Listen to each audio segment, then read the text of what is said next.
Dude, I was thinking about like, yeah, it's funny like how long we've both been in this thing now. Yeah. And so like one of those things I wanted to bring up today was like, man, we all got really lucky on this kind of first gen social media entrepreneur. Because like, it didn't exist when we started. Hit the wave. There was no fucking reason any of us should have been able to build apparel brands and make livings at this. Like it didn't exist fucking 5 years before. It wasn't a thing you could do. It's like you're doing influencer marketing before that was a term. Right. It wasn't even a thing. We just sent stuff out to our friends. Yeah. It all started and organically. I'll post it on this new Instagram thing. Yep. Yeah, fucking wild, dude. I'm with you. I think it's fucking crazy as shit. But like, when we started, no one had a playbook for any of this. No. It was the Wild West, which is part of why it worked so well when we all got in. But man, I do think it's interesting because going forward now, like this is a legit way that if you want to start a business, this is how you do it. Yeah. And it's more competitive now than ever. Right. But it's the same playbook we did. It's still free. We're just faking it. Yeah, dude. Jesus Christ. Still am. Oh man, how true that is. How true that is. Fucking hell, dude. That always feels good. Man, are we going? Yeah, we're going. All right. Cool. that always feels good when you talk to someone who's at the next couple levels up, right? Yeah. Like talk to someone who's doing 50 million a year or 100 million a year type stuff, and you're talking to them and they're just like, yeah, man, like I just I try things, and then sometimes they work, so I do more of them, and when they don't work, like I try to stop doing it. Dude, and I was like, shit, man, that's what I do. that's the only playbook, right? It's just the consistent showing up and putting in the effort. Yeah. Not. Yeah. The only playbook that works is consistency and effort with intention. That's it. Yeah, that's exactly it. And you think, though, you look at these people and you go, oh, this guy's so squared away. Look at this company. Look what he's done, all this stuff. And then you talk to him and you're like, and then you walk away and you feel good, though. Like, you feel great about it, yeah. He has no fucking clue what he's doing either. Like, yeah. No, that was wildly relieving for me as like I got to meet more people and have mentors and stuff like that it was like, oh, okay, no one has any fucking clue what they're doing. No one knows what they're doing. That's great. That means this imposter syndrome thing, that's par. Everyone knows how to get to where they are now. Yeah. But to get from where they are now to the next step up, everyone's just figuring it out. Try it as fast as you can. Figuring it out. What used to not work may work now. There's no rules. That dude, and that's the thing. There is you get something that works, and then you're like, you're in it. But then classic, business owner, you're like, all right, you start kind of eyeing something off to something else, or what's the next thing? Yeah. There's a little bit of that. Oh, but how is it not gonna work forever? It's like, no, man, focus. Yeah, okay. Don't take your eye off the ball. Like, focus. If it's working, keep doing it. So right? When did you guys start? 2013. Okay, so you're a year ahead of me. I got in I started selling shirts October of 14. Okay, yeah. So the Caffeine and Kilos Invitational, which was our kind of launch party on accident. It was weird. So the whole thing started, we were just going to host a meet. Right. We were like, man, there's no money in weightlifting. And it's, it's so impressive. And all these CrossFitters do the lifts, but they have no idea what people are capable of type thing. And I was lifting for Cal Strength at the time. And I said, let's just get the best weightlifters around the country. How do we get them out for a meet? And so, well, there's no money, so a cash prize would help. That'll do it. And there's no audience. Like, if you're lucky, your mom shows up, right? That's now that if wouldn't it's a short change drive. something because of the Olympic reel with making money. I mean, not really. Okay. And also at this time too, we were sending one guy to the Olympics, two guys to the Olympics. Sure. Right? And USA weightlifting stipends were lower because USA weightlifting went through a big growth since then. Mm-hmm. But before then, they didn't have as much money in there. They had a lot lower membership, and so the athlete stipends were a lot smaller. So now, if you're really good, you're not getting rich by any means, but you can support. You can afford to train as a professional. Spouse that work, you know what I mean? Then you that coupled with your your stipend, you can support a family. Perfect. Right. Like part-time. They could probably even do a part-time gig, right? We're talking whatever, couple $1,000s a month type thing, like $3,000 a month or something. It's public with the high stipend. But at least with that now, with social media becoming what it's become, you have no bills. Guys can make a living. Right. So there's that too. There's other options. Yep. And the more popular, you just don't have bills, right? Like if you don't have to buy clothes, you don't have to buy coffee, you don't buy any supplements, you don't pay for a gym membership, right? Like your bills are pretty low, right? And then that with the stipend, you can kind of make it work. So yes, we're like, hey, let's just get the best lifters in the country. We even had one like international lifter come out too, and we'll make it a sanctioned meet. That way, if they break any records or whatever, it'll count. And let's just do this thing, right? And then leading up to it, basically, then we'll do a CrossFit meet at the beginning, and that we'll use that money to rent the venue. Mm-hmm. And then we got sponsors, a cash prize, and it's just gonna be a fun thing to do. And then leading up to it, there's this idea of Caffeine and Kilos. Like all we want to do is drink coffee and lift weights, and that seemed to resonate with people. So we made some shirts. There's gonna be kind of like the event shirt type of a thing, and then we started sending them out to some friends. Charlie Zamora was with the company at the time, and he used to be with Progenics because they were king shit at that time. And so all the Progenics athletes he was friends with, so he just sent them out to his friends around the country. I was lifting for Cal Strength at a national level, so I knew most of the weightlifters in the country. Sure. So I just sent some stuff out to my friends. And like we were saying, Instagram, we caught the wave, right? 2013, Instagram's just kind of getting popular. And so influencer marketing wasn't a term, but we were just doing it. We were just sending stuff out to people, And then people started asking for them. So we put together a website, start selling the shirts before the event happened. And then just it took off, just like straight up, And then we're like, oh shit, I guess I should. We got something. I guess I need to quit teaching. So when does that start happening, right? Because like I know that feeling of like, oh shit, something's working. Yeah. And especially if it takes off, that feeling of like, this ain't sustainable. Yeah. This is gonna fucking turn off one day. Well, I've always had a lot of confidence in the ability to do business, right? Not from experience. I own a gym. I had a gym since 2008, but that was a couple other guys, and we all had full-time jobs kind of on the side, right? But my grandfather, started businesses from scratch and ran them and passed them down. My dad and aunt and uncle ran it for a while. So I grew up, my dad was a business owner. Oh, right on. And so full exposure to entrepreneurship from I've seen it. Right. I've seen it. Not necessarily the starting of something, but it's like it wasn't weird to me that your job is you own this company. Yeah. That's a normal thing. Right. My grandfather's doing it, my father's doing it. It's not this super weird thing. So sales just take off, and I'm still teaching PE, and it was just one of these things where I also had a baby that same year. My wife had a baby. We had a child. And so I've born in February 2013. Okay. Start selling shirts in June, invites in September, and now sales are just cranking. And so we're like, oh man, this is a situation. So I was, working from 5 a.m. to 7 a.m., teaching PE all day, after school, coaching wrestling, and then go home and eat dinner, put the kid to bed, coach class at the gym. Right, eat dinner, put the kid to bed, and then work from 7:30 until 10:30 at night, every day. Yep, and that's fine for a while. Look, there's burning the gas, right? Like you understand that you're hitting the afterburners right now, but like I know where this goes if we don't stop. Right, and divorced. Yes, because my wife's dealing with, and she's great. She's a good sport about it. She's supportive and all that, but. Yeah, it became obvious. And so, but at that time, we weren't taking any money from the company. Every penny is going right back in because we got to get more inventory, man. Like we're running out of inventory all the time.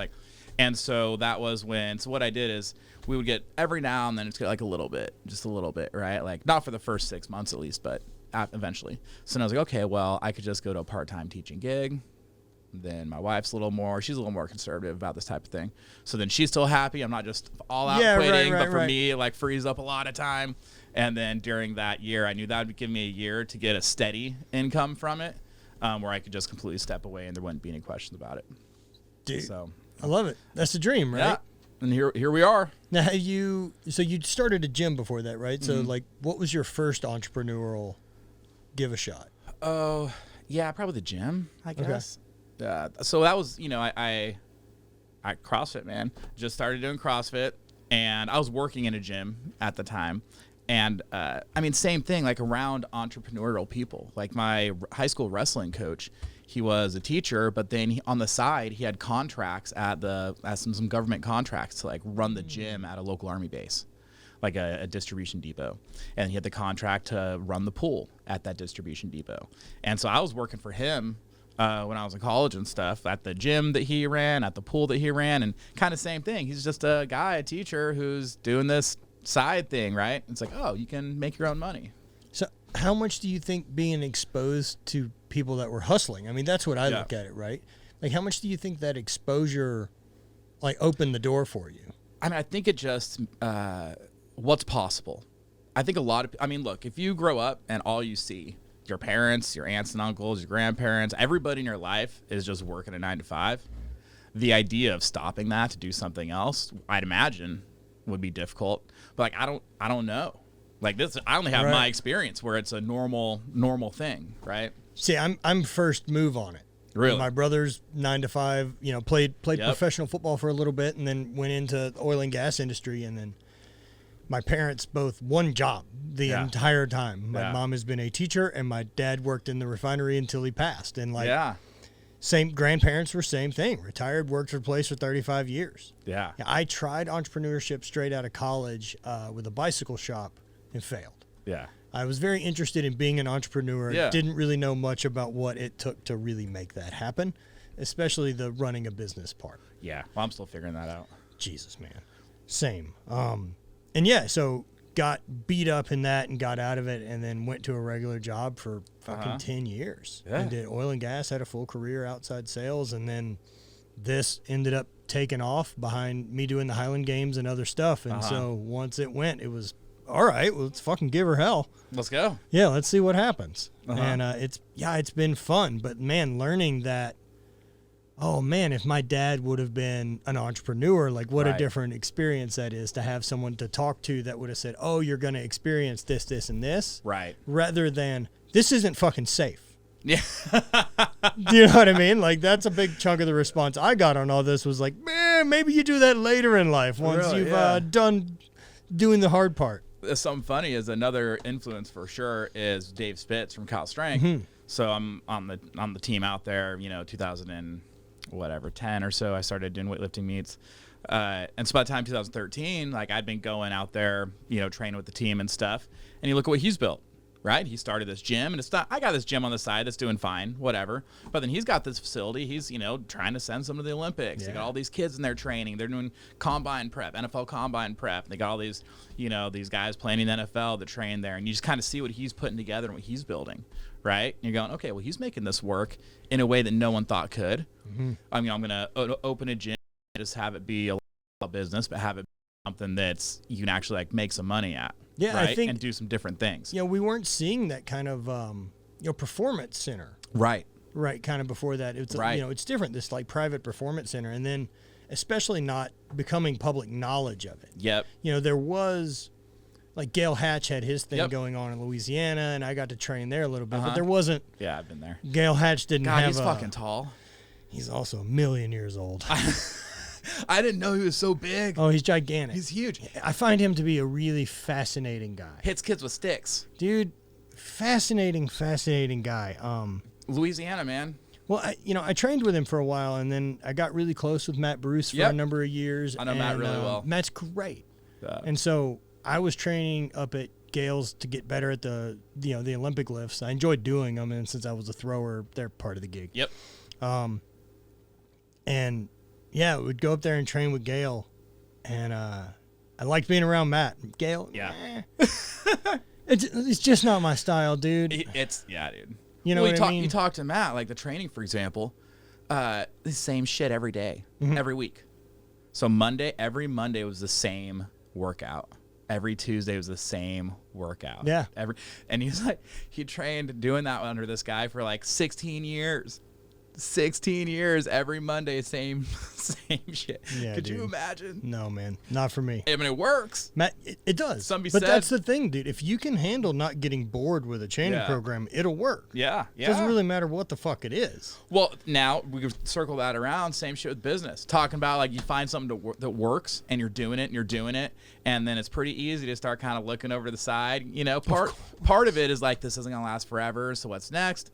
And then part of it's just like I found myself, I'm good for about 43 days, right? After that, I can't be in charge of something, right? Like I'll start it. What I'm good at is helping, brainstorming with others, like ideation stuff, and then implementing and getting it off the ground, getting something going.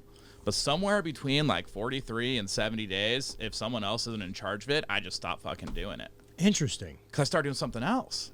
Oh, so you'll just bounce to the next thing. So what's kept you focused on this? Well, not for big picture items. Big things like the company itself. Gotcha. I'm good. But it's within that, right? Okay, we're going to do this new promotion. Okay, so like what you're doing right now where you're traveling around to go meet at gyms and like build community. Right. So right. Yeah, so that's great because... But you're not doing that for the next 4 years. Yeah. Got it. I totally understand. Right. Now, I'll do it once a month for the next 4 years. Sure. But if it was an everyday thing, that just isn't gonna stick. No, it's a sprint. Yeah. So... someone else needs... So I know that now, so I get things going and get them to a certain point, and then once they're up and running, or not, right, then it's like, okay, well, then who can do this? And who can I delegate so that I can go do something that needs creation? Who can take this over and do a better job at it probably than I did? Sure. Right? Take them right and go from there. What we have is proof of concept. Right, exactly. That's all I'm good for. Right. That's it. That's all I'm good for. That's it. Man, like you guys have done so much and I think have had such a big influence on weightlifting in the community, and we're really part of that boom that CrossFit brought all of this to the forefront. I mean, we're there for it at least. For sure. You know? Definitely part of the story of it. You know what I mean? Yeah. I mean, you guys birthed also probably a dozen other brands with an "and" in the name of it. So you could blame you guys for all that. Some use an ampersand. Yeah, some. I've seen it. They didn't all write it out. That's all right. But that's all right. Dude, what are you going to do? I'm for it, man. Same, dude. Scarcity? No way. Hey, no such thing. Dude, people feel that way, right? Because, I mean, being homies with you guys or with Rob and them with Flagner Fail, like, we all do the same fucking thing. Yeah, right. Right, but at the end of the day, until Nike's trying to call me about the number of T-shirts I'm selling, I don't really exist. Right. Yeah. You know what I mean? Like, I'm not on the fucking radar of anyone. Well, check it out, man. Like, there's a seat for every ass, right? And everyone's got their own niche, the things they're into, and all that. And I mean, there's lots of people that buy both our stuff. I'm sure. I know a few, right? Yeah. But I don't even. Anytime someone says like, oh, talks about what someone else is doing, except for if it's like, hey, look what these guys are doing, it might be a good idea. Yeah. That's different, right? Well, let's check that out. But otherwise, talk about like gyms, for example. It's like, oh, how'd you feel if, there's another gym opening up just in the same like center, in the same industrial park. It's like, good, man. Like, there's a lot of people that need to lose some weight. Yeah. They need to exercise. Like, there's something crazy like 80, whatever it is, like only 20% of the gym or the population has any gym membership, and only like whatever 20% of that actually go. Yeah. It's probably 80-20 rule, I'm sure, on gym membership too, those, right? That like, 80% of the time, the people that are in your gym 80% of the time are 20% of your members. Right. And they're always there. Yeah, exactly. And so it's like, you look at that, it's like 4% of the entire population is like going to the gym. Dude, it's a bummer. You think I'm worried? Like, I would actually love it if gyms opened, this entire place was full of gyms. This could just be like the fitness mecca. Like, we'll just all get them in here, Like, we got a long way to go for that to be what America decides to vote into. Yeah. But that's the last thing I'm worried about is what this other gym's doing, or this other brand is doing, or this person's doing. It's such a bad focus of energy. Oh, it doesn't help anything, right? I said, what I'm focused on? I'm focused on what we're doing. So, as you're going through this, and one of the things I've learned most is like, fuck ups are coming. Oh, yeah. What's been some of those that like you thought were going to be major things and then realized like, oh, we'll plow through? Oh, God. You want to hear the biggest mistake we ever made? Hell yeah. All right. Because the thing is, you survived. It was like, this is one of those, if it happened now, we'd probably get canceled. Oh, right. Right? But like, we got away with it because this was like 2015, maybe 16. Okay. Like, there was social media, but it wasn't like it. Anyway. So we had this great idea. We're like, all right, CrossFit Games. We're going to do this guerrilla marketing, type thing, Mark Echo type shit. We're going to make thunder sticks, like the inflatable tubes, bang them together, type thing. We're going to make a bunch. And then right before the final event at the games, we're going to go fucking hand them out in the stadium. Just give them out to everyone. Get them out to everybody, right? Obviously didn't like ask for any didn't sort of... talk to anyone about this. Right. That's guerrilla marketing. That's how it works. So we go to make these things, and what colors we're going to use, what the design going to be, whatever. And our logo, it's a C and a K. To some people, it might just look like a K, but it's a C and a K, right? If you look at it. And we just see it as a logo. We don't even think of it as whatever. It's just a logo. It's a brand. So we put them on these sticks, whatever, and we have a few in back. So you're just doing the brand mark, not actually writing it out. No words, just the brand mark. And, okay, what size are the sticks? How big do you want to be? How many fit on there? Well, 3 logos fit on these Thunder sticks. Oh, no. And we didn't think anything of it because it's just, it's a brand. It's a logo. It's like a Nike swoosh. Like, that's how I see it, right? Mm-hmm. Plus, I know it's a C and a K. Like, I mocked it up on a computer. And they're around the booth, and everyone's just playing with them. No one says anything. We got 8 people working at the booth. By the way, are you just handing them out at this point? No, at this point we just got a few in the back we're fucking with, getting ready to go drop them off in the big stands. How many of these did you buy? Thousands. Okay. Thousands. We're going to fill the stadium. And now, mind you, also working at this booth, there is a very diverse group. Yeah. Like, I'm not kidding, I think out of the 8, like 3 of us are white. Yeah, of course. There's some Asians, Filipinos, we got a couple black guys, like people, right. In fact, like Kevin Oak, the power lifter, he's hanging out, right? Yeah, he's been part of y'all's he's been in crew forever. Yeah, so he's hanging out in back, messing with the stuff, right? So anyway, the point is, like, lots of people saw these, and lots of people with different worldviews, and like, lots of people saw these, no one said a word, because they're all Caffeine and Kilos, they just see the logo mark, see the brand. You can see where it's going, obviously. So they were white and had black logos on them. And so we all right, let's hit it. And it's like we're passing these things out, getting them out all over, right? And then someone said something. They're like, hey, like, what's up with these like 3Ks on these sticks? I'm like, what the fuck are you talking about? And then we looked and we're like, oh my God.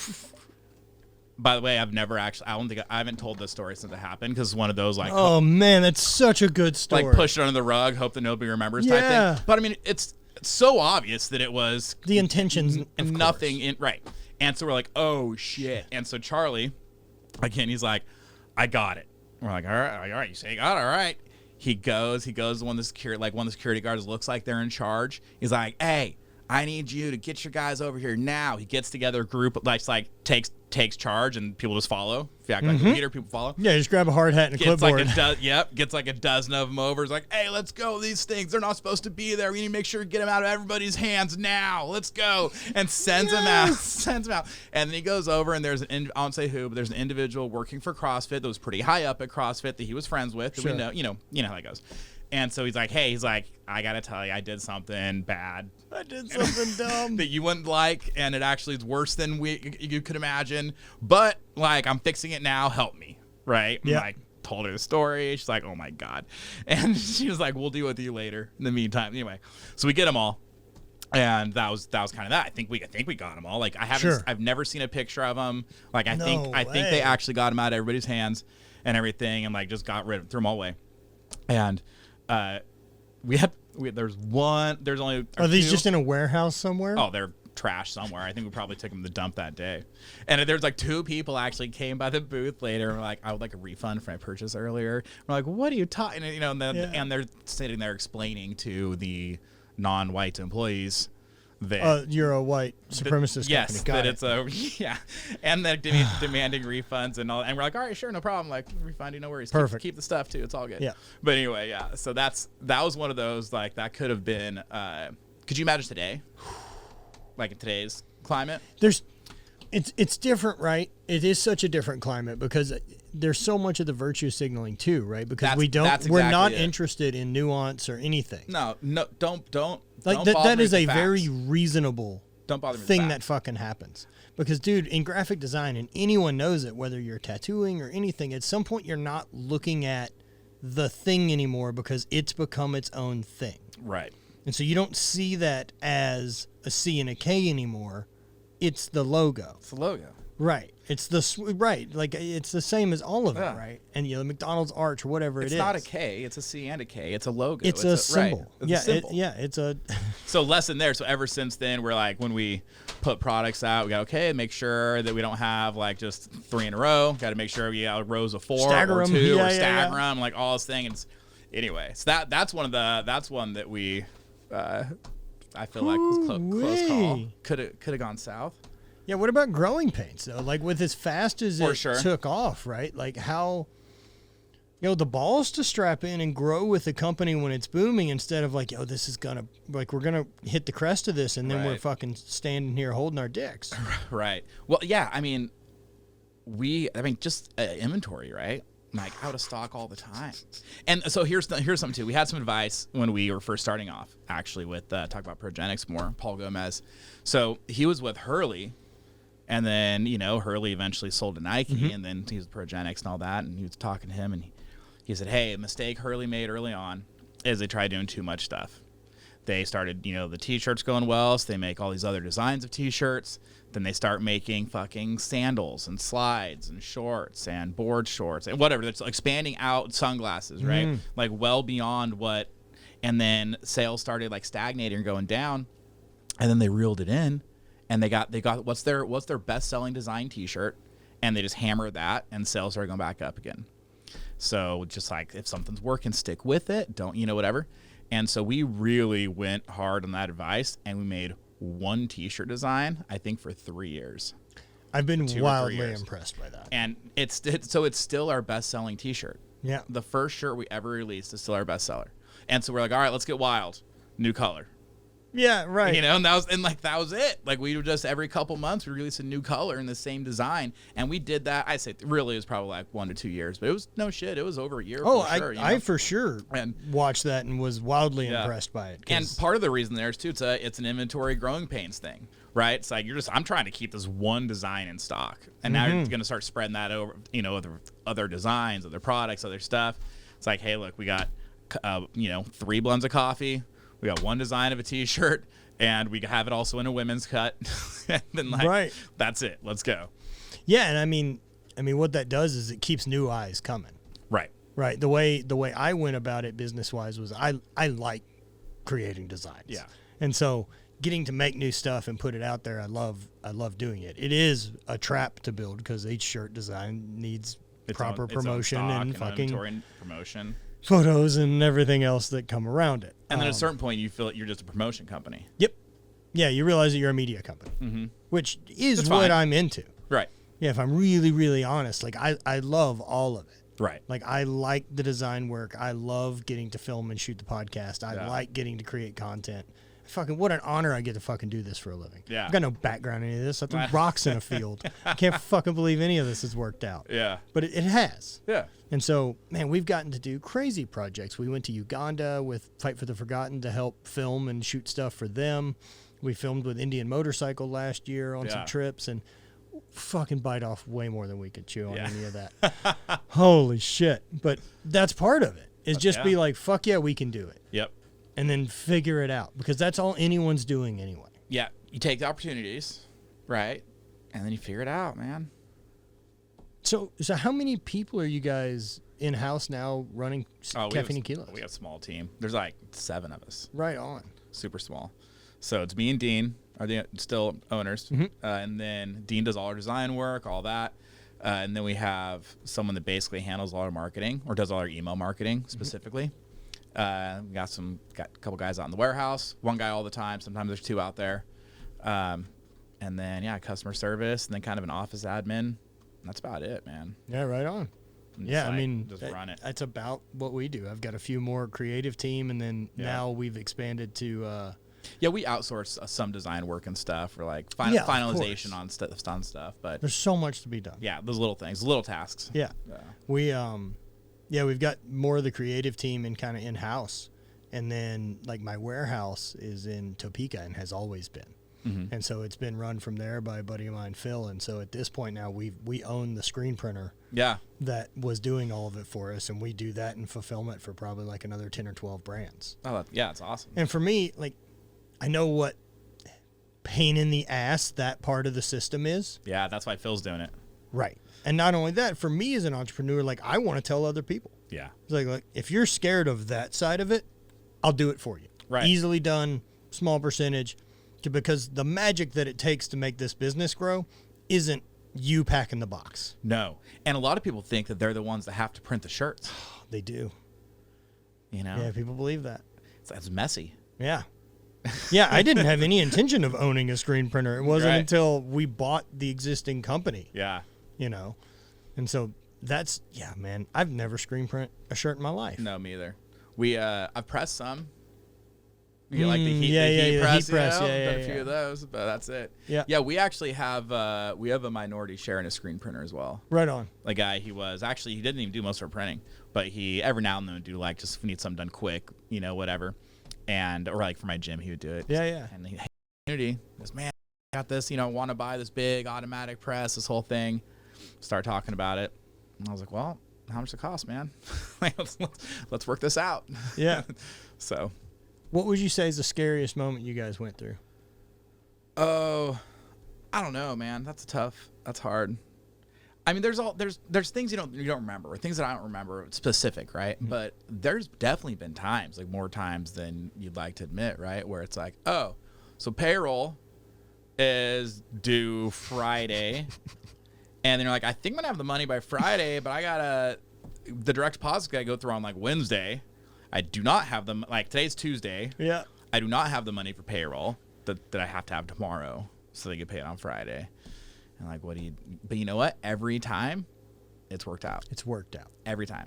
And there's been multiple times where it's literally like tomorrow or the day after tomorrow, like we need it. Like I don't know, and then like you do something, run a promo, run a sale, take a risk. Yeah. Run a promo, exactly, or something gets paid. Mm-hmm. Like we don't do a ton of wholesale. We have some little wholesale. All of a sudden, like boom, some place a big wholesale order. We're like, good deposit, 50%, run it. Let's go now. Yeah. Dude, we've been there too, and that's everyone. Yeah, that's everyone in the game, right? And talk about size of company, right? You think it's like, oh man, like, and then you talk to someone who's running a big company. That means bigger payroll. In the same spot, and also they're probably bigger company. They're probably doing terms if they're doing a lot of wholesale stuff, and so they got all this, like AR they're waiting to come in. Oh yeah, like the bigger the company, it's just a bigger problem, I think. And then look, it becomes a giant trap too. Yeah. For me, my interest in life is not running a giant company. That's not really the thing I want to do with my time. What I want to do is create and travel and be inspired and motivate and do all that. Yeah. And so being very aware that I'm trying to build a thing that doesn't need me at the steering wheel has always been kind of the goal. Well, so that's tough though, right? Because especially with you, right? Like your personal presence is, as of now anyway, like bigger than the brand. Oh, I think it would be really hard for me to sell the brand, but because without me, it's a big part of it. It would have to be like a year-long titrate out of some. Yeah, it would probably be someone else's person real introduced. Yeah, you get a co-host on the show every day, and then they just slow roll them in to move out the old guy and get some new blood in here. It'd be tough. Someone younger, more handsome. Yeah, they can only find one of those. That's right. Dude, so what else do you all have your hands in now? Like, have you continued to spread out in different things and invest and try different stuff? You mean like personally or Caffeine and Kilos specific? Both, yeah. So personally, my whole like retirement strategy is pretty non-traditional. Okay. I mean my wife's a nurse, so that helps. So she has traditional retirement type stuff, and I have some from when I was a teacher. But then I was like, I just don't really understand the stock market. Like I do. I think I do as much as anybody that's not like working on Wall Street. Sure. Right? And like, I don't know, that shit works. Like I sure as fuck don't trust it. It doesn't seem like it operates on reason and logic. Kind of do, kind of don't, kind of what, you know what I mean? And so, okay, we got that stuff going. So, okay, well, I'm going to just go another way, right? I read a couple books back to back at one point. There was one's called Killing Sacred Cows. And then the other one's called The Last Safe Investment. I don't remember the authors on either one. But I read them back to back. I do that a lot. Like if there's a certain topic I'm interested in, I'll read 3 or 4 books all on that same topic. Same. Yeah. And one time I was like, I need to learn to be a better writer. And then I just read like 7 books on how to be a better writer. Anyway, what I took away from that is, also The Richest Man in Babylon. Right. That's actually like I'm pretty sure I've heard about that. Fantastic. So that's an older one. Anyway, basically, comes around to, there's someone that's an expert at what they're doing and they need some money. And so you should just like loan them some money. And then that usually works out pretty good. Right on. Right. That's the move. That's the move. And so that's kind of what I've been doing is like every time I get paid from anything, every dollar I get, I take 15% and I put it in a separate savings account. And it's just like for investments. Right on. And then as opportunities come up, then I can deploy that cash for different things. And so one point I was like, I'm going to start doing real estate. I'm going to buy some like rental units, like single family homes in Birmingham, Alabama, of all places. Never been there. Doesn't matter. And so I bought a couple houses there, but I bought like 2, and one was performing well and one wasn't. Doing short-term rental Airbnb stuff? No, long-term. So like single family home, long-term rentals, but they were super fucking cheap. And the rent to price ratio was like off the charts. And so the goal was to rack up. The game is you got to get like 10 of them, like 8 to 10. Well, I had these 2, and then I was like gonna just keep kind of collecting them. But then just like things were happening, I wasn't real happy with it. Like it was basically break even every month, right? Because that's the game until you get up to 8 to 10 of them, and then things start to skew, right? And so I was complaining about it, and someone was like, well, you should just sell the one that's not performing and keep the one that is. I was like, oh, man, genius. Brilliant. Yeah. I'm not obligated to fucking continue doing this? Holy shit. So I like called the real estate agent down there. I'm like, hey, how much for this one? And she's like, oh, that would sell for, whatever. And it was significantly more than I bought it for, which is not the plan. I was like, these things aren't going to appreciate for shit. That's fine. I'm just going to like cash flow them. Yeah. But it was like I bought them in 2020 and it's like 2022. Fuck I'm like, yeah. Anyway, so I just like, oh, well, fuck, sell them both. Like do the other one. And so that worked pretty well, but that was not a sustainable method. So then I just took that money, same thing. Just like, oh, here's someone who's starting a business or is not usually startups, not people that are doing brand new things, but people that have some traction. And so again, a guy that has a print shop, who's been hand pulling everything, wants to buy an automatic press. He's already got customers, already got clients. Yeah, and you can see that the actual hang up in his scaling is money. Right. Yeah. And so what I like to do is a debt plus equity thing. And so actually loan him the money, and then but it's on because running business, they have to keep cash in the business. Yep. Right. And so, but if I don't want to take only equity. Because even if, say, I'm a 10% equity share or something like that, well, it only happens if you sell the business. And it only happens, or if he does distributions, but then distributions are based on profit, and this guy's running the business, pretty easy to make sure there's not profit. Right, that's playing big business strategy on something that, like, equity's great and all, but for the fucking most part, none of these businesses ever sell. Right, yep. Or if they're a cash flow monster and they're doing distributions, that's great. Yep. But again, if you're not the one running the company, it's, anyway. Right. So we did like a debt plus equity thing. So you set up a amortization schedule for 5 years, so that way it keeps the payments low, and then you do set up a 2-year balloon payment. So that gives them 2 years to get 2 years of sales history. So from the bank, they can just get a loan from them at that time, and then pay off your part, and then still retain some equity. Right on. And it's that type of thing. So that's been interesting. So I've done that a few times. Anything fun? I'll tell you one right now that's super fun. Is these guys are just coming up. They're crushing it, right? It's called Sweat Tent. Oh, it's a little sauna. Dude, they're saunas, but it's Is it the one that your head's out of? No. You're all the way in this thing. Okay. It's like a tent. It's literally. Oh, and it's got like a wood burning stove in it. Yeah. Yeah. One of the dudes in my mentorship group just bought one. Dude, they're so dope, right? And it's like the quilt. It's like a tent with quilted walls, and so little wood burning stove in there. And you can fit like 4 or 5 people in this thing, right? Anyway, and 3 like little logs, or not even logs, they're 3 pieces of wood or whatever. Dude, it gets up to 200 degrees in 20 minutes. Really? It gets that fast? Yeah, dude. Just shit. Because I'm looking at building a new sauna. I want one outside that I can fit like 10 people in. You want a sweat tent? Yeah. Okay. Yeah. I'd fucking love to put one to use. Yeah. I'm super into it. Yeah. I mean, it won't fit 10 people, but it's good. I've got a retreat here in October that we're gonna have 10 dudes at. Yeah. And so between the sauna I have and that one, yeah, I want everyone to be able to get hot. Well, that's it, right? And so a lot of people my house, I don't have a huge backyard. I live in California, right? And I already got a hot tub back there, and so putting a sauna also, and I could put it in the house, but I'm putting it in the garage, and I don't really, whatever. Like, where's it go? And so this is kind of the solution. Is like you set it up, and you're not going to take it down every time you use it, but like put up seasonally. Yeah, for you know sure. what I mean? Like put up in the winter. It's like these guys, they're in a blizzard, in the snow, and it's 200 degrees in there. You know, so the bottom of it is ground, right? Bottom of it is ground. Okay. Mm-hmm. I think some people put like rubber mats in, or you could get like wood or stuff like that. But there's not a traditional floor to it. Got it. Yeah. Those are cool, man. I dig that. I dig what they're doing. So I meet these guys. I'm talking to them. We're gonna do some promotions with them with Caffeine and Kilos. Like they started selling in January, but they're crushing it. And he's like, yeah, man, I just can't. The thing is, like, I just can't.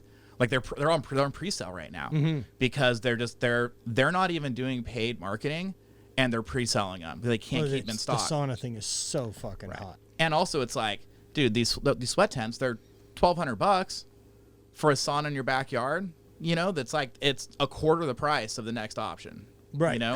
I think even trying to like build one yourself out of wood would be about the same price. Yeah, at least, right? But and then you've got this wood thing somewhere, and what does it look like? You built it yourself. Yeah, that's not my key. Yeah.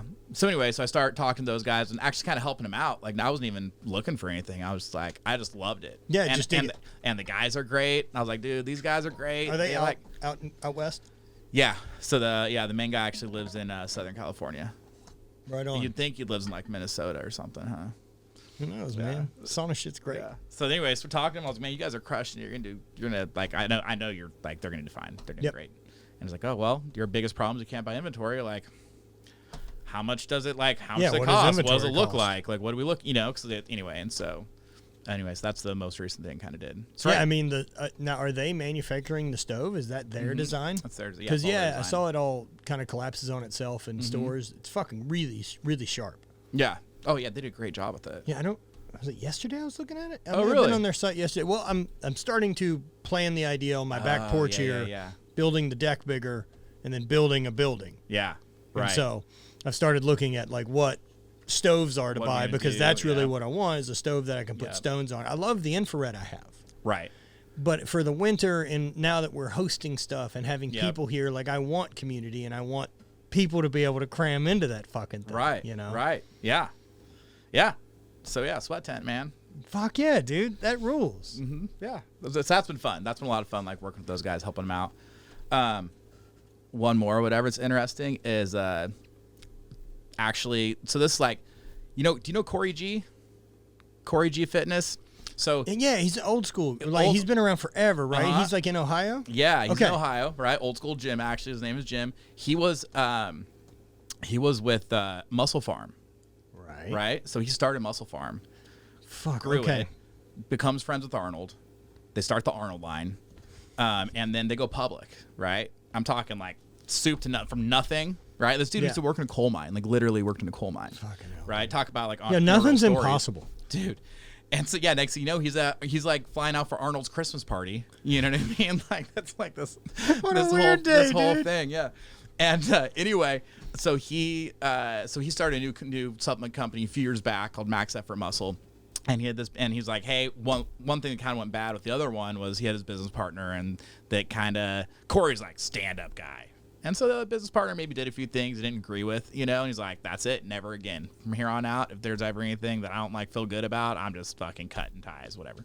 So Max Effort Muscle's rolling along, doing pretty well, and his business partner, main business partner, and it kind of wasn't stoked on one or two decisions, and so he's like, all right, buying him out. So instead of so he put up a lot of the money to buy it out, and then he wanted some other people in, and instead of just going after whatever dumb money, he reached out to people in the space, in the industry, and then kind of do some things like, hey, all right, like you want a couple points, Yeah. And so that's a fun one too. Oh, that's rad. And so I was in because their revenue, at least when I first started a year or two ago, was 2 times ours, 3 times ours. Mm-hmm. And so I'm like, so I got to look behind the curtain of a company that's 3 times the size of mine and see everything. Learn as much as I fucking can. I can log into their Shopify and see no shit, what's going on, what's working, what's not working with their promotions, the whole thing. Like, any magic you've found? Man, they are just content machines too, right? Like that is the game we're in. Mm-hmm. And then deals, like they're a deals company, right? It's like, free t-shirt with every stack. They sell everything in stacks, bundles. They just bundle the shit out of everything. Okay. And so lots of bundles, and then like free with purchase of a bundle. Add value. And that's it. Yep. Bundle things, add value. Fuck yeah. Sell everything the same price so they can bundle everything. You got like 8 things. They're all the same price. And you can get a 3 bundle or a 5 bundle. Hell yeah. And then added value with it. Right on. Yeah, that's one of those things that I think is really hard for entrepreneurs to get right. That like, man, if you can do anything but discount do it. Yeah.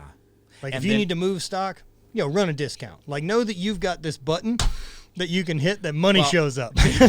Dude, that's what sales are for, right? Like to be able to be like, help, fuck, we got it.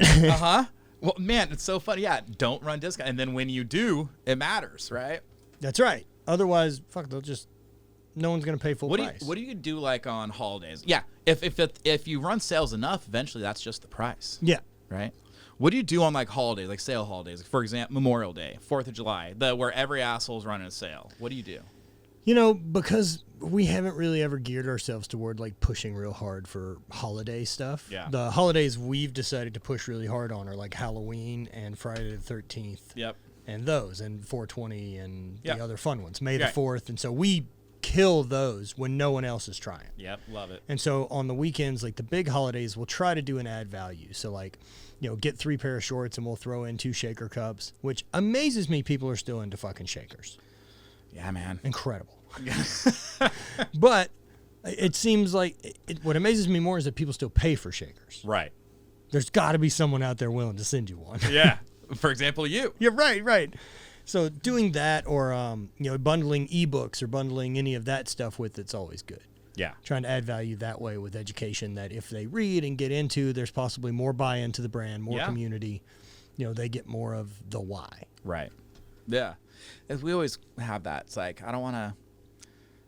If everyone's running a sale on that day, there's like 2 ways to go. You either just don't do anything, don't worry about it, right? Mm-hmm. Or if you do something, you got to like go for it. So we saw, because people are in buying mood, and they're getting all these emails, right, about sales everywhere. Of course. I said on Prime Day I want to do an anti-sale.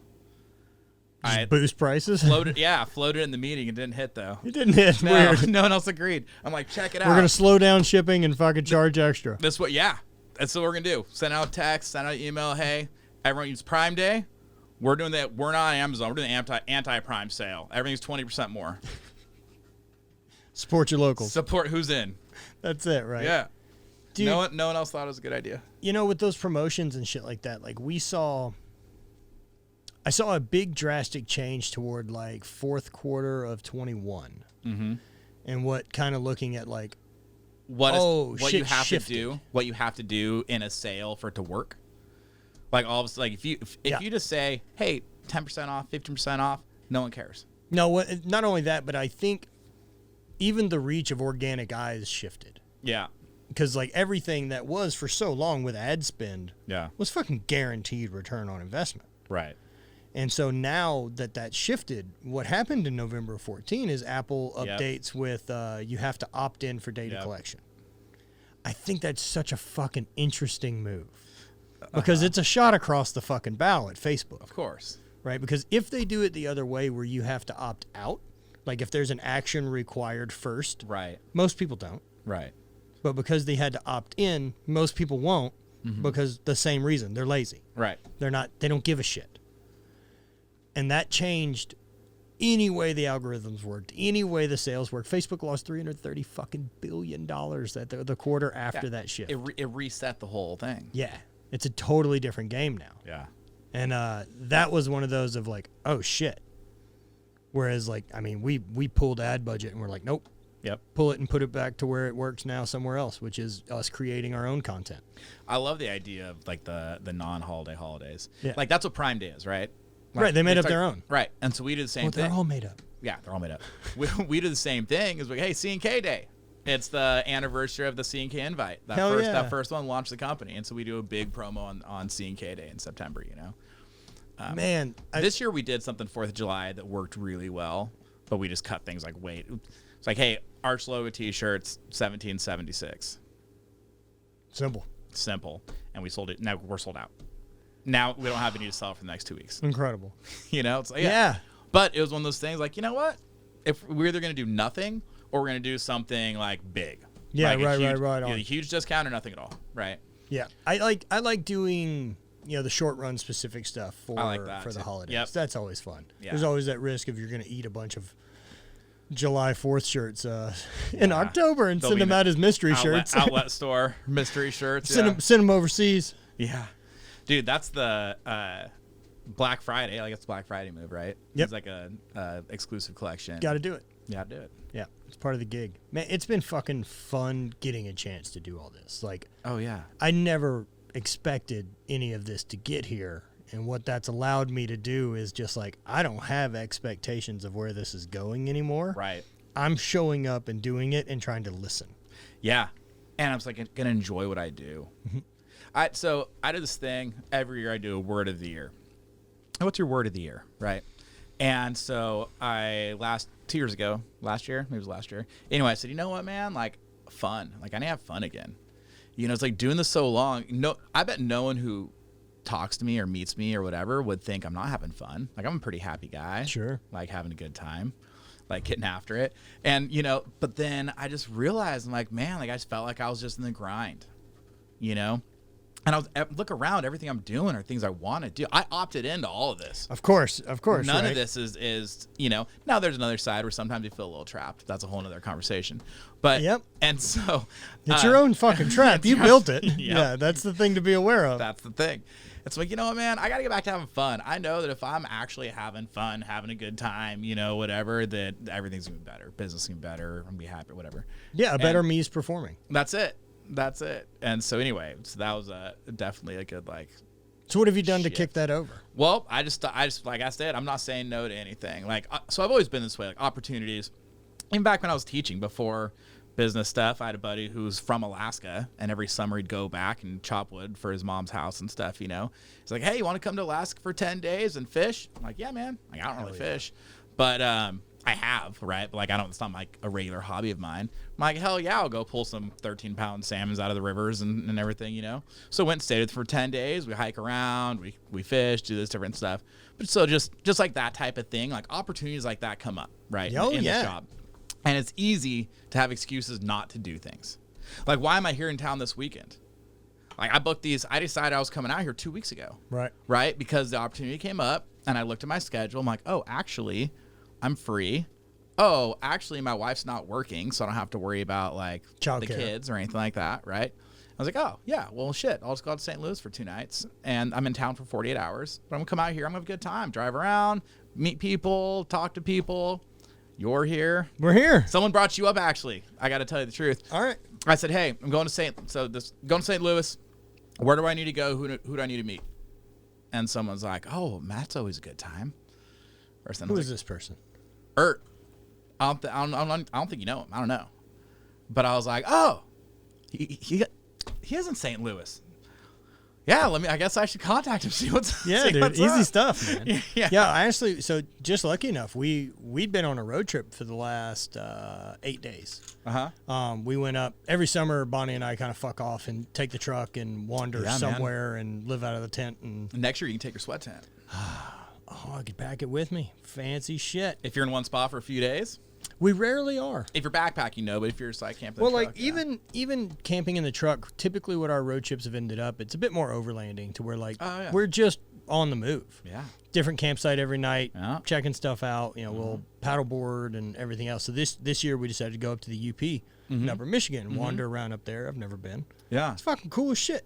Getting to go up on Lake Superior, which is gigantic as fuck. Oh, it's so weird. The Great Lakes are weird. They're so big. They call those inland seas. Yeah, they got like little waves in them. Oh, yeah. It's weird. Cold. They're basically like oceans. They're 2,000 feet deep. Can't see the other side. No. Very interesting. So getting up there to fuck around with that was really cool. We were getting eaten alive by bugs. And so we punched out 10 days early. Oh, really? Yeah, we just drove home. But that's part of like the freedom of the schedule, right? Is like I'm not obligated to suffer through 10 more days of fucking camping here if we're not enjoying it. Right. Like, let's go the fuck home. We're 9 hours from the house. And like go home to what I enjoy. It's not like you're not going back home to work in the coal mines, right? Fuck no. I love every part of this life. Yeah. All of it. I fucking made it. Yeah. It was intentional. Yeah. Like none of this accidentally landed in my fucking lap, man. Yeah. You know? But yeah, dude, that part of fun, that adventure, that's one of those like I always have to keep. And like exactly. There's definitely times where like I know I could grow my business bigger if my focus was better, but I can't say no to opportunity. Well, yeah, man. I mean, yeah. I mean, like again, you look back at also like what gives you energy, Like, what's fun? What gives you, like me, like people. Like, dude, be around people, talking to people, meeting new people. Like, just that type, that type of thing is really good for me. New experiences, new places, adventure, right? And, like, that's the type of stuff, like, I need to do that. Like, I got to do that stuff. Like, someone invited me, hey, Minnesota, hey, you want to come and go ice fishing? Fuck yeah. I go, yeah, dude. Like, it's on my list. He's like, yeah, man, like, I got an ice house, though. Like, we're not going to be out in a tent. We're going to be sitting on the couch drinking beer, pulling fish out of the floor. I'm like, yeah, man. Like, of course I'm going. Like, how the fuck would I not? I could be wildly stoned in that environment and still functional. Oh, that was a low demands day. Yeah. Well, you know, dude, and yeah. Anyway, it's funny. You ever done it? No. Oh man. All right. So, either had I, obviously, California boy. Sure. I'm from Louisiana. We didn't fucking have ice. It did not get above. So we go to like Upper Red Lake in Minnesota. You fly into Minneapolis and you go 4 hours north. Okay. Like you're like 30 minutes from the Canadian border on this huge lake that's only like 20 feet deep. Right. It's the weirdest thing, right? So like you go miles out onto this lake and it's only 20 feet deep. Fuck. So you get out there and it didn't go. It's not going to shouldn't get above freezing the entire time. There's 0 the entire time. You get out there, it's negative 27, right? But as soon as you get on the ice, you got to crack the windows. Justin can unbuckle and crack the windows in case something goes down, so you don't die. And also once you're on the lake, you can start cracking the beers. Oh, that's true. It's maritime law now. Yeah. So how far out are we going? It's gonna be 1 beer drive to the camping spot. So you're going out there, and then you get out there, and it's a trailer that just cranks down onto the ice, and then you just get out the auger, pull the porthole, start drilling into the ice, and it's 3 feet thick. It's 32 inches thick is this ice, right? And then around out there was like sunny one day, so we would go put tip ups. So you go out there, you just auger in, and you throw live bait, throw minnows down. All right, go get somebody, send them down, and then it's this little cap that goes on it so it doesn't freeze over. It's got a flag attached. When a fish gets on the line, the flag pops up. So you're sitting inside, temperature controlled. It's, fish on. Dude, it's 68 degrees in the fish house. So you're sitting in there playing cards, playing board games, drinking beer. Yeah, hanging out. You know, guys are getting fucking high. Bonding, hanging out, stuff, right? And then shoot the cookie. And then all of a sudden you look up, tip up!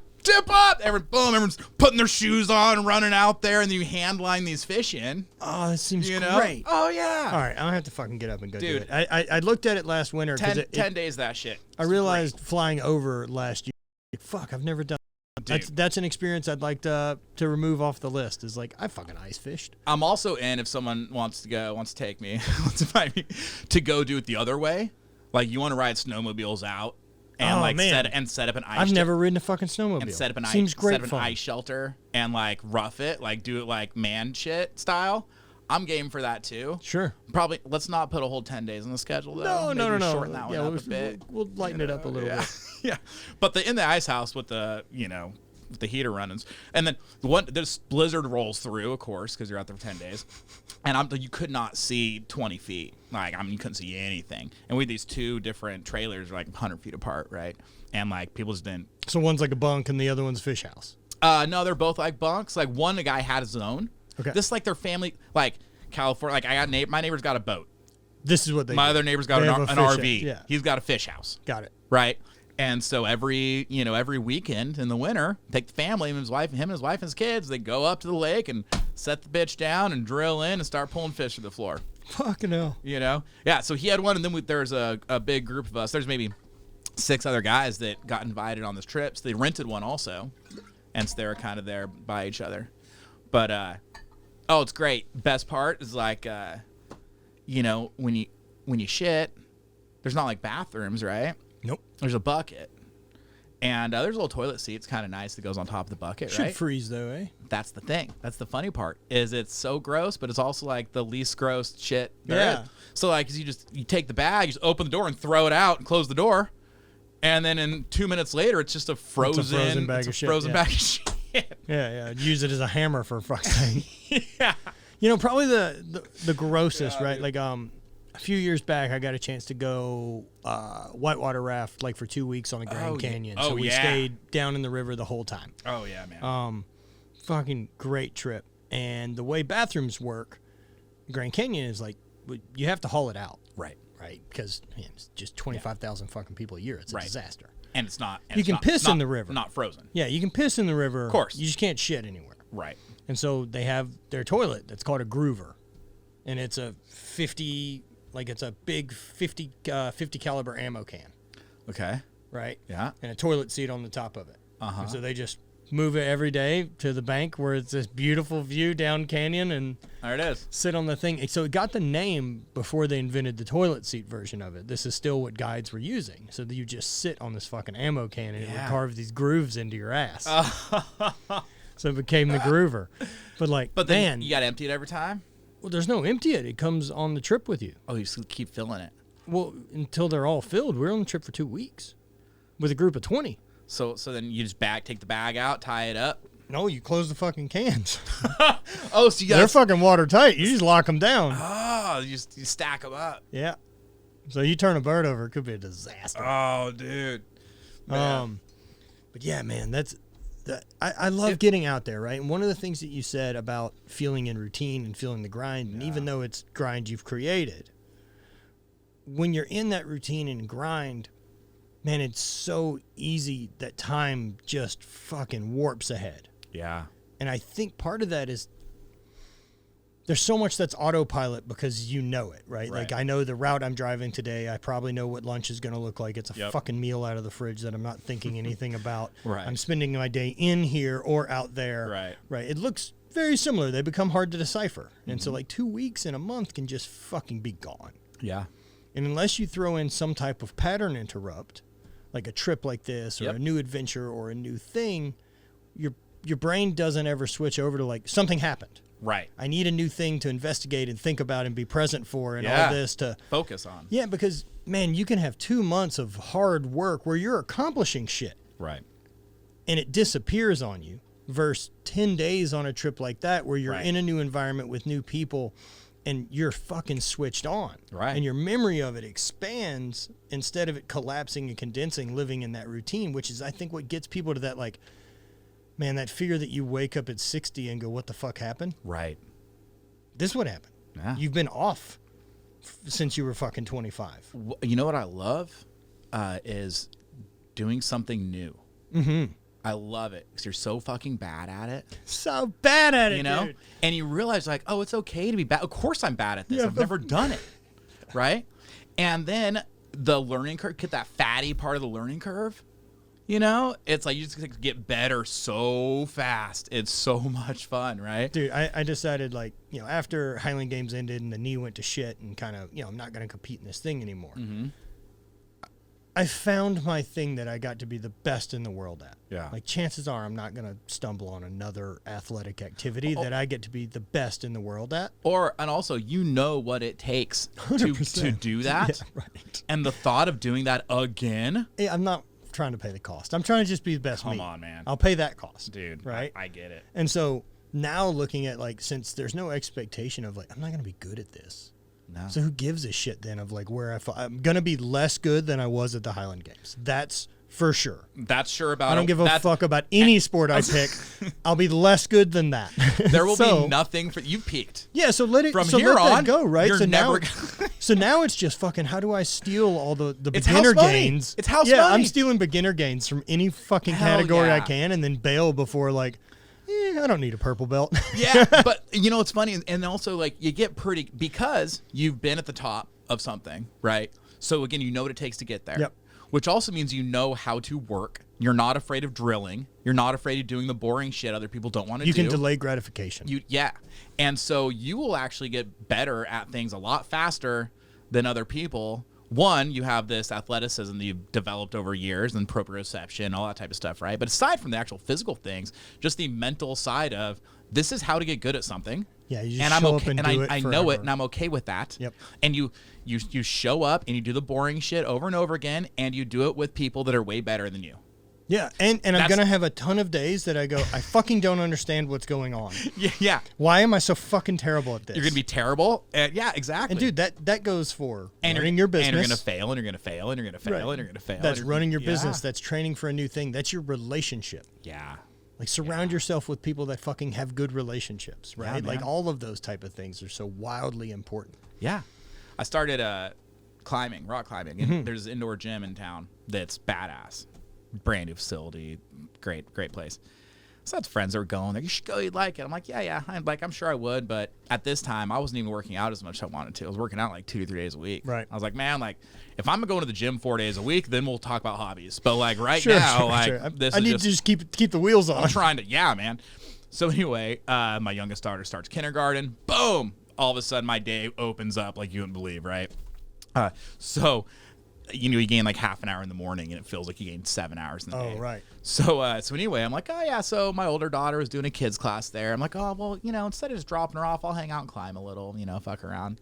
And now I'm in there like 3-4 days a week. It's great fun, dude. Oh yeah, but they stop by for half an hour. I can stop in for half an hour on the way home, right? Like I can't stop buying golf for half an hour. Right? No, it doesn't work well. Yeah. And it's anyway, but a lot of times I go in, and that's exactly it. Like, all right, what's the boring shit? Like, I'll just go into the bouldering area and just do like a bunch and play. And the easiest routes. I'm gonna do like 5 zeros, and I'll do like 5 1s, and then 5 2s, and do like 1 or 2 3s, and then leave. Yep. Leave before there's any chance I fail, right? And it's like you do that 2 days a week, then maybe one day you actually kind of get after it, And then I'm like, how am I gonna? I need to be with people better than me. Like they're gonna teach me. And so I decided, I'm like, well, I'm just gonna be the best belayer in this whole fucking game. Fuck yeah. You know what I mean? I'm gonna be the. Well, not to mention you're a bigger guy, so like you're fucking great for belaying. Dude, you're gonna want me on the rope. I'm gonna like focused. You know what I mean? Like I'm gonna like right. And because if so, the people that are good will want to climb with you, right? And if you're not good, they're not gonna want to. Yeah, it's like these little things. But yeah, man, it's been so much fun just being dog shit at something. And then just like slowly just like, oh, look, now I can do this, Well, because you've realized getting better is a recipe. Yeah, that's it. And like as soon as you understand that it's not magic and you can't unlock it, now there is potential limitation, right? That like there isn't a certain amount of progress or a coach I could hire or nutrition I could focus on that lets me play in the NBA. Right. If that is my dream and that is success, ain't fucking happening. Yeah. I ain't got the tools. However, I could get better at basketball. Oh, yeah. Yeah. Right. Could I get great at basketball? Doubtful. No. Doubtful. Yeah.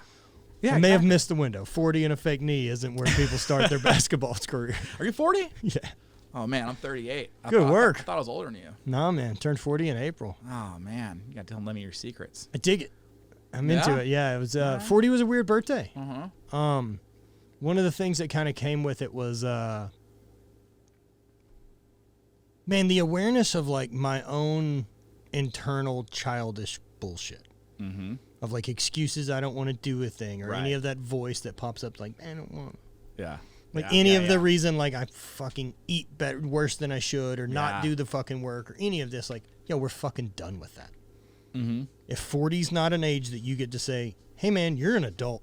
Right. We're going to have to fucking handle all things this way. Dude, it's you. You're the adult in the room. That's it. Right. Like, I hate that there's no, we don't have any, welcome to adulthood in our culture. Right. Which is basically finish college. You need a quinceañera. Oh, like it's 16, a quinceañera. That would be great for me. The girls, they turn 15, they get a quinceañera. It's like you're a woman now. It's Mexican culture. Jewish culture or any of these number of things, right? Like whether you're into it or not, at least there's some cultural identifier that you've entered adulthood. A step. Yep, but we just don't do it. No. We don't. There's nothing, man. I had talking about like a 40 at 35. So I have a brother that's 3 years older, and so I feel his birthdays. Because, so far, every time he's turned an age, it happens to me, too. Right? And so far. Yeah. And so that's how it works over time. When he turned 30, I was like, oh, fuck, it's coming.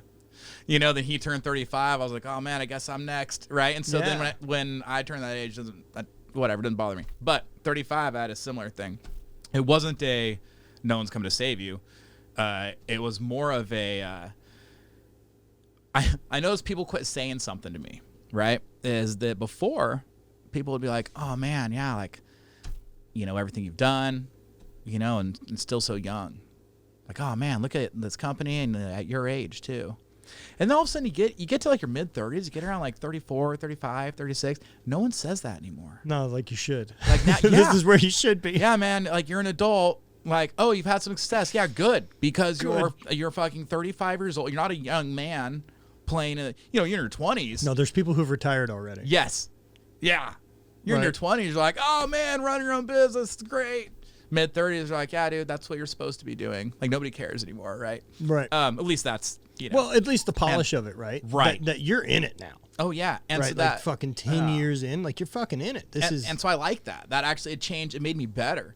Because I never consciously said this, but maybe it was a subconscious thing, with other people saying that type of stuff. It's like, like the expectations. Like basically on me, like my expectations just got raised. Mm-hmm. So I'm like, okay, well, this is what I'm supposed to be doing now. This is no longer like this younger guy doing something. Like, nah, man, you're an adult. This is what you're doing. You got to figure this shit out.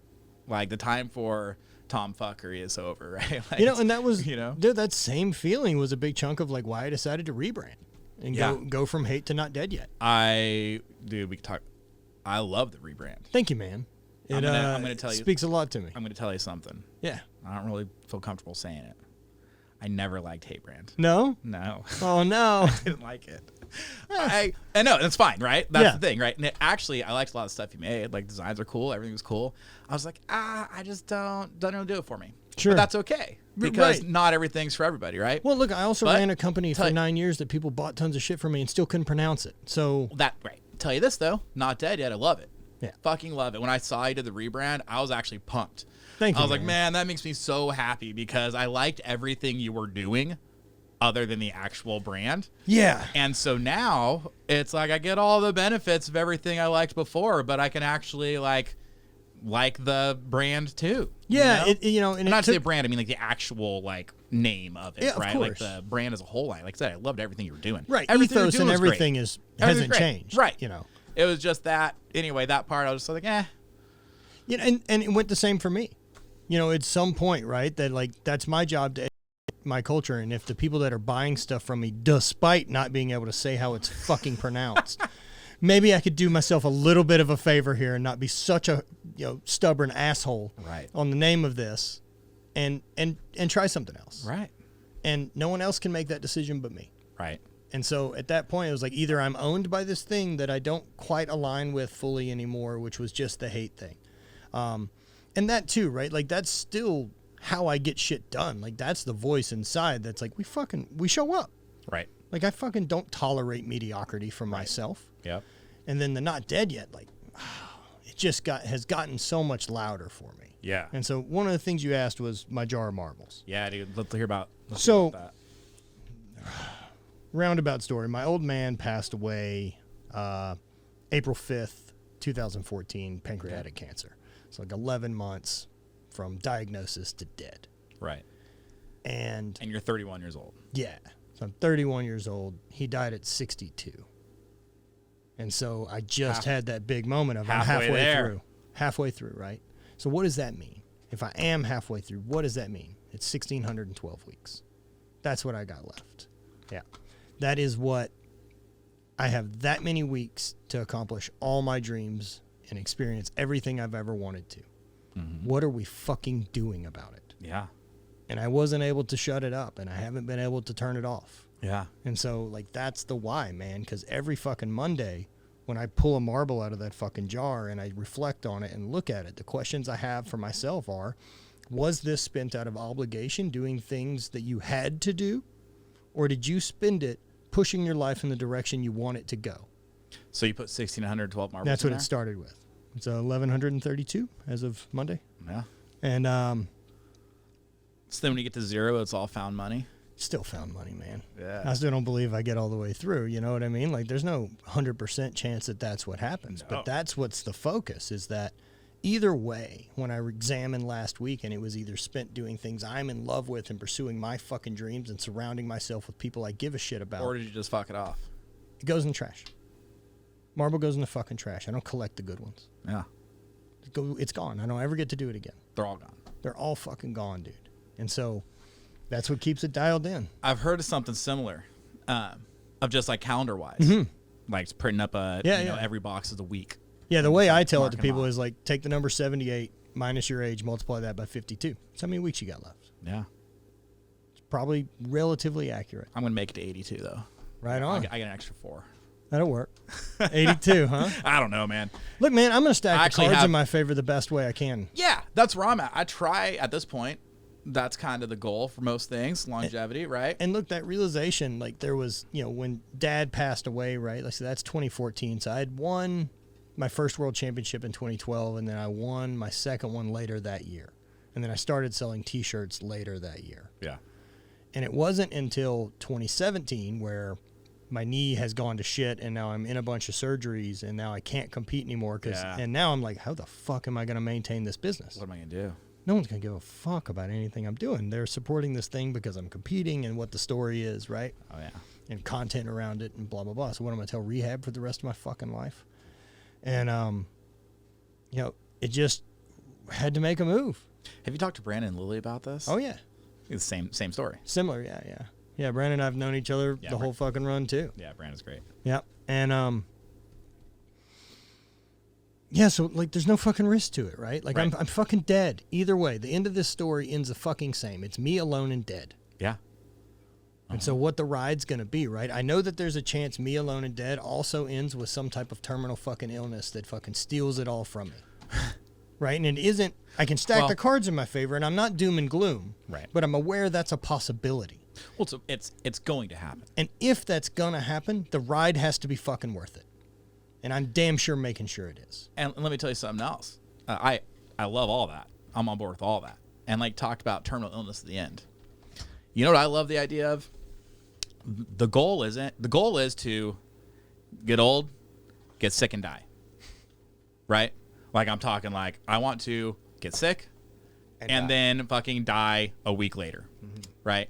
You know what I don't want is my grandfather who, had open heart surgery, and then he has another one, and then he's diabetes, and then he is on going dialysis, for a year, once a week. He's going dialysis, coming back, and then eventually staph infection, died, right? Yeah. Like, talking years of, like, not being healthy.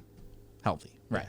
Yeah, man. I look at the same, dude. And that's what happens, right? And, like, I'm going to sound like a CrossFit fanboy here, but I don't give a shit. It's like, so like what's one thing Glass would talk about is talk about performance and everything. He's like, well, there's the other side of the curve, which is longevity. And that's exactly it, right? Like you want to maintain, we want to increase your capacity, your physical health. Mm-hmm. And then you want to maintain that as long as you can. Like what is the maximum capacity physical fitness wise and just health wise in general that I can maintain for as long as possible so that I just get sick and die. Right. So, but like talk about, so my gym, we got 86 years old, 4 years ago, steps off a curb, breaks her ankle. What does that mean for most 82-year-olds? Oh, you're done.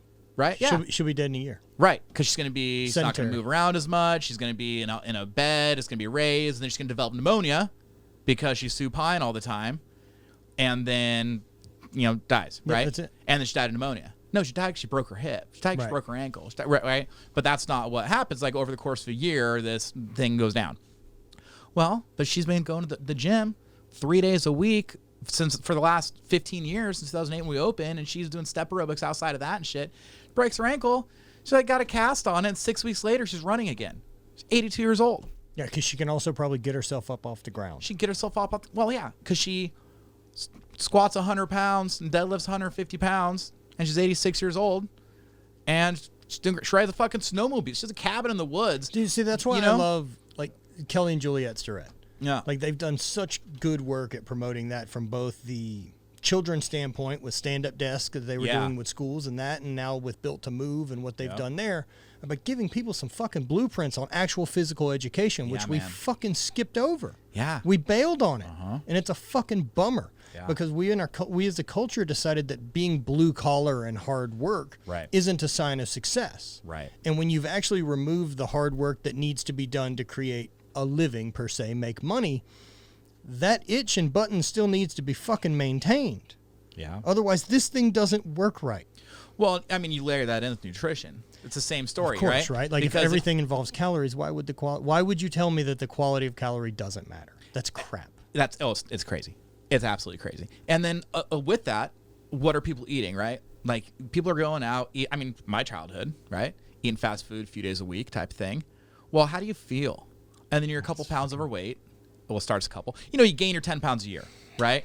So you start gaining your less than a pound a month, man. Less than a pound a month. That's only an extra 3,000 calories a month. That's why people end up 30 and 100 fucking pounds overweight. Yeah, dude. And you extrapolate that out. So, okay, if every day you just had an extra 100 calories, 30 days, that's 3,000 calories. Yep, that's it.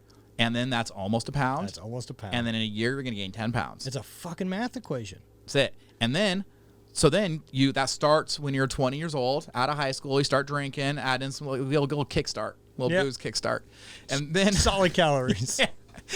Poison and calories. This is great for the developing mind. Let's make it part of the culture. That's it. And every now and then you're like, let's kind of reel this in a little. I need to lose some weight, a little yo-yo, whatever. And so you don't gain the full 100 necessarily over the next between your. But by the time you're 30, look around, man. What's your average 30-year-old look like? They got an extra 40 on them for sure. For sure. And so then how motivated are they? You're a CPA. You go in the office. You work your fucking 10 hours a day, bust your nuts, right? And you get out of there. How motivated are you to go to the gym? Most aren't. You're 40 pounds overweight. You don't feel good. You feel heavy. You're eating fast food a couple days a week, right? Like, of course you're not going to the gym. But even that right there, what you said, right? Like that, how motivated is that person to go to the gym? And that's the fucking bummer. Is because people want to be motivated to go to the gym, and motivation comes on the backside. Yeah, that's how the fucking dopamine and everything actually works. Is you get it from doing the fucking hard thing, right? From overriding that part of your brain that's like, we don't want to. Well, it's come on the back end of discipline, right? But here's the catch, though. Movement. The more you move, the more you want to move, right? And so the not going to the gym, not doing it every day, you're just caught in this cycle of like, I don't want to go. I'm not motivated to go. I'm not disciplined to go. It sounds like this crazy, overbearing thing, And then again, diet comes into it a lot. Eating like shit, not feeling good. Well, especially if that becomes your last fucking bastion of comfort. Right. Yeah. Is the food thing. And oh man. Can't wait to get home and get into that pint of Ben & Jerry's. It's brutal. We're so bad at managing abundance, right? Like, we have so much food available, right? We can't fucking manage it. We have free time available, we don't fucking manage it. We stare at phones. Yeah, we don't manage the abundance. Oh, it's Maslow's hierarchy, right? Like that's it. Like no time in history has the poor people been fat, right? Our poor people have tons of stuff. The whole storage unit thing in our country is one of those things that fascinates me, that we as Americans, we fucking hoard stuff. So much shit. We have so much stuff because we have a culture that's maximize everything. That is fucking, we are World Series home runs in the bottom of the ninth culture. We are fucking Hail Mary trophies, Hail Mary passes in the fucking fourth quarter. We want people to big win, big fucking bet, risk it all, and more equals success. Yeah. That's what we voted for. We are here to maximize profits. If anyone in this country thinks they pray to a different fucking God here than that, they are incorrect. Incorrect. I'll tell you what, man. That's an interesting. It's like the storage units. We have so much shit. Our houses are full. Our garages are full. I just need to keep it down the street and don't go over and look at it. Like, what the fuck are you talking about? I'm going to keep it down the street and talk to someone who owns. I don't own one. No, right. Okay, talk to someone who owns one. Hey, what's in there? I don't know. When's the last time you opened it? Yo, burn it. Fucking don't even open the door. Just fucking set it on fire. You don't need it. Yeah. But people convince themselves that those things are them, that they are these memories, that they are these attachments. And I don't have it. Yeah. It's just some sentimental things, but at the end of the day, like, I got the memory, man. Yeah. You can't take it from me. Yeah. And what's best is that your memories aren't even really that accurate. So I got the memory. They're not even fucking So I got close. the one I want to have. Right. What more could you want? I don't want proof of what happened. I like my beliefs, dude. Dude, that's such an interesting one to get your brain wrapped around, right? That, like, you don't remember things. So, I mean, and we have proof of this, but it's amazing that people won't just kind of accept, like, some simple logic with it of, we know through court that eyewitness testimony is at best okay. Oh, at best. At best okay, right? That people don't remember the same thing. People didn't see it. They think they did, whatever it means, right? It's not accurate. Our memory will lie to us. Yeah. And so with that, that means that pretending that everyone in the room has the same memory is fucking crazy. Because even your perception of these 2 hours that we sit here and talk, you're on a different side of the room from me. The table, like your perception of everything is different. You ever on a hike on the trail and you turn around and hike back? Totally different ballgame. And sometimes you almost get lost? Yeah. I just came on the same fucking trail and I don't know which way to go. Yeah. Right. And so your perception of the event shapes your reality. Mm-hmm. So if you can understand that and then realize that I'm in control of my perception of events, means you get to control your reality. Yeah. And it's either all abundance or it's all fucking attacking you. And that's up to you. I should be so lucky. Right. Dude, Why don't people say that more? Dude, fuck that. I'm into it. Of course I should be so lucky. Do you know how fucking rad it is to be one of the fucking first people in the human history that has enough spare time that I get to pursue my interest? My fucking interest. All right, dude. Do you know what I'm fucking talking about? My interest. I have fucking enough time to be great at a thing that doesn't matter. Throwing rocks in a field. No, let's talk about exercise. Right? It's the same thing. I know. We've come so far. It's a good thing. Yeah. Oh yeah. Come so far that we demand so little of ourselves that in order to not die, we have to go and try to kill ourselves. We have to go do fake work. We have to try and kill ourselves, right? Someone at the gym the other day, they're like, oh man, sometimes I feel like I'm going to die during the workout, but really like you've never been so alive. I said, well, now hold on. Actually, 100% you're trying to kill yourself. Let's not make any mistakes about this. That's how adaptation works. Is you're pushing yourself so hard, your body was like, oh fuck, we're going to die. We need to get in better shape. Yeah, I look at it like you were absolutely trying to kill yourself. That's what you were, right? It's microdosing discomfort. Yeah. Now you feel great afterwards. You get the dopamine and all that, right, going on. But that's the whole point. Yeah, our lives are so soft. We literally have to go and pretend to work. We have to try to kill ourselves, because otherwise we'll just turn into blobs. Yeah, we'll just turn into amorphous blobs. And I think a big chunk of that's issues that we have in our culture from our nutrition to everything, right? Yeah. Is that we've gone for the easiest fucking route. Mm-hmm. It's not like even the healthiest food in our country, which let's just call chicken and cow and basic protein. Yeah. Yep. Right. Yep. Not even get into the weeds of organic or grass-fed or fucking any of this. Yep. But it's not like we pick chicken and cows because they're the most bioavailable great food for humans. No, there's wild game that's a much better thing. Nervous bird. They're also the easiest to mass produce. Yeah. Yeah. And are the cheapest, which maximizes profit. Mm-hmm. The whole system is run that way. It's fucking Henry Ford's business model. Right. Got put into our education system as well. Mm-hmm. The education system gets people and lines them up and gets to say, college, everyone who doesn't go to college is a fucking loser. So let's go ahead and get you in there so you don't feel like such a fucking dum-dum. Mm-hmm. We'll loan you money to go. Beauty of that is I'm banking on that you enter the fucking workforce in 4 years. Well, you have to. You've got this loans. You have to. And once you get comfortable and in that job that it's working, it's just the job that you've ended up in. You didn't really choose it, kind of. It dwindled. It went from like, I went into college to be this. And then I went to this degree, and then this degree, or and then I got this there degree. And I realized I didn't really like it that much, but I was so close to it, and I was almost done, and so I just time invested, dude. Fallacy of sunk cost, mm-hmm. right? Fuck all that, dude. Take the wheel. Yeah. Take the fucking wheel and realize that this thing is drivable. Like you can do whatever you want to with it. It's just hard. Talk about my upbringing stuff with that entrepreneurship. Same thing. When I went to college. When I went to college, my dad shut down this business, went back to school. So, like, I'm sitting here going to college. My dad's going to the same school because he's going back. When I was a kid, he would every now and then, go and take like a little class here, a little class there. Just kind of like never really stuck with it. And then, when I was in college, it's like, I'm doing it too. Fuck yeah. Shut down. What a fucking really cool experience. Right. And so, again, like these things that I just take for granted, you can just stop. You can go back to school when you're got kids in college age. You can do all the stuff. There's so but how many little people don't rules. See those things. There are so fucking little actual physical rules stopping you from doing whatever the fuck you want. Yeah. Most of it's an agreement, and you just have to be accountable to say, I can handle the consequences of this not going well. It's like choosing to speed knowing you might get a ticket. Part of the gig, man. You don't have to have a driver's license to drive. Nope. You only have to have one if you get pulled over. And even then, you don't really have to. Yeah, they I remember get upset. A couple things that like blew my fucking mind of just like, oh wait, I thought there were rules in place. Because there are people that do that, right? Yeah. There's people who like driver's license. Why would I go into those? You don't have to. No. You don't need one to buy a car. No, you just go get government. You can go to ID. Yeah.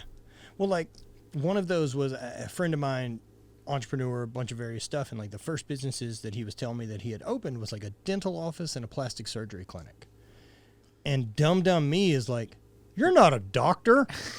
And he's like, yeah, doctors don't want to run businesses. Yeah. I'm here to run a business. I hire a doctor. And I'm like, wait a second. Like it never had registered to me that like, oh, I could own a dentist office and not need to be a fucking dentist. Of course, because there are dentists who aren't interested in being entrepreneurs. Yeah. They want a steady check. It blew my fucking mind.